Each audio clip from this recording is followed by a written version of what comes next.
ইট পাথরের নগর জীবনে সবুজের অভাবটাই বেশি পোড়ায় নাগরিকদের।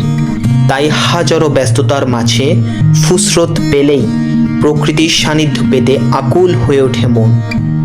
প্রতি বছর বর্ষায় সেই উপলক্ষের অন্যতম বৃক্ষ মেলা, নগরে মাসব্যাপী জাতীয় বৃক্ষরোপণ অভিযান ও বৃক্ষ মেলায় প্রতিদিন ভিড় করছে নানা বয়সের মানুষ।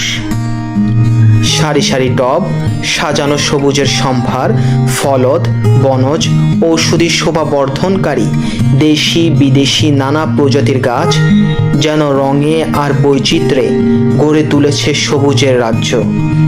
শুধু গাছ কেনা বেচাই নয়, এই মেলা মনে করিয়ে দেয় একটি গাছ মানেই নির্মল বাতাস, শীতল ছায়া আর ভবিষ্যৎ প্রজন্মের জন্য নিরাপদ পৃথিবী।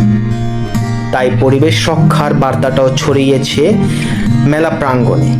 শিশুদের হাতে চারা, তারুণ্যের চোখে সবুজ পৃথিবীর স্বপ্ন আর প্রবীণের স্মৃতিতে শৈশবের স্মৃতি মেলায় এক বিন্দুতে মিলেছে। প্রকৃতি আর মানুষের আবেগ, এ যেন প্রকৃতির সঙ্গে নতুন করে বন্ধুত্বের প্রয়াস আর বুকে ভরে শ্বাস নেয়ার নীরব শপথ।